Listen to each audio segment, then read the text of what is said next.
acknowledgments of your book, The Hong Kong Diaries, you call what the Chinese Communist Party has done to Hong Kong totalitarian vandalism.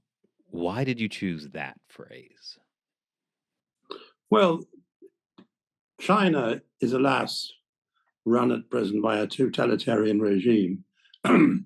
And because I think in part the Communist Party is terrified by the things that Hong Kong stands for, it's trashed its freedoms and so on in a way which suits a totalitarian state, but obviously destroys the vitality as well as the freedom of an open society. One of our most senior judges recently said that Hong Kong was on its way just to becoming another totalitarian state, albeit a small one. But I think that's pretty well true. And it's a tragedy because Hong Kong was one of the greatest free trading cities in the world, believing in free trade a lot earlier than many other open societies. It was hugely successful. And what, alas, the Chinese Communist Party thought was that it could have Hong Kong without Hong Kongers. And that's why so many Hong Kongers have now left and gone into exile. And when you talk to them, what they say is very moving. They say, yes, they miss Hong Kong. They miss their family, their friends, their homes. But the 140,000 or 150,000 who are here in England at the moment say, but they came here because they wanted to bring up their children in freedom. And they say that so often that it has quite an impact on you. Because we always assumed that free societies would outlive totalitarianism. And maybe that will be true in due course, because no dictatorship ever ends well. But unfortunately, we're in that stage where Hong Kong and Hong Kong people are still being oppressed. So that's why I use that phrase. When you look back at, the Sino-British Joint Declaration of 1984, when you look back at how Britain and China negotiated the handover of Hong Kong to China, do you think there could have been more done to try to preserve or protect Hong Kong's freedoms? Well, of course, it's something I've thought about a lot. And the problem in Hong Kong was fairly unique. To be fair, it was unique for China as well as the United Kingdom. Most of Britain's colonies, and nobody would seek today to justify colonialism, but most of Britain's colonies were prepared for independence. And you put in place a bicameral legislature, democratic elections, rule of law, judges with wigs in courts, all those things that are familiar to those of us who live in open societies. And then when it came to the moment of independence, you would light the blue touch paper and hope that the rocket would be blasted off into orbit as an autonomous state. But that was never the option for Hong Kong, because we'd only acquired part of it forever on a grant. But in terms of land, the largest part of it was on a lease, the 99-year lease. And it was pretty obvious that you couldn't run the island and the tip of the Kowloon Peninsula without the hinterland, which contained 7 very large cities.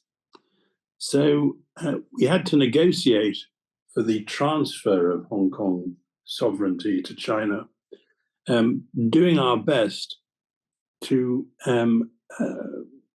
bed down the freedoms in Hong Kong and to persuade the Chinese to let them be. And that was the basis of Deng Xiaoping's phrase, one country, two systems. Actually, he probably designed it originally for Taiwan, but it clearly applied to Hong Kong. But then the question arose was whether the Chinese actually understood what the Hong Kong system was. Was it just allowing rich Chinese people to become richer? No. It was about a whole framework of freedoms that you and I would take for granted. The rule of law, rather than ruled by law, the beginnings of democracy, but never the chance of independence, at least within the existing agreements. So the joint declaration was an attempt to put one country, two systems into a treaty form.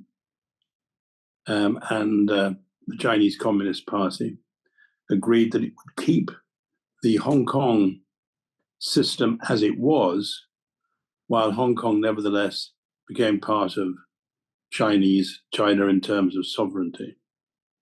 I think looking back, it may be that we should have spent more time explaining to the Chinese exactly what Hong Kong's system was. I remember after I'd become governor, going up to Beijing to meet my opposite number and saying that what was hugely important to Hong Kong's future was the rule of law. And he said, but we have the rule of law. And I said, no, you have rule by laws. And he said, well, what's the difference? So I said, I've just been in the British cabinet. I was a minister who was frequently challenged in court over planning decisions and so on. And I never knew whether I was going to win or not, because I was subject to the law, just like the people who were British citizens who voted for me. I think the Chinese thought I was pulling their leg. How could somebody who'd been a senior cabinet minister responsible for a large chunk of domestic policy in Britain possibly be challenged and overruled in the courts? But that, as you and I know, is what the rule of law actually means. We're all subject to it, from the mightiest to the smallest mouse. And I don't think the Chinese ever fully understood that. But they agreed that we'd proceed in that way, with Hong Kong's rights and freedoms and a degree of autonomy preserved for 50 years after 1997. And we put that, as you said, into a treaty, which was called the Joint Declaration. And that in turn was transferred into a sort of constitution for Hong Kong called the Basic Law. And to be fair to the Chinese, for a few years after 1997, they stuck to it.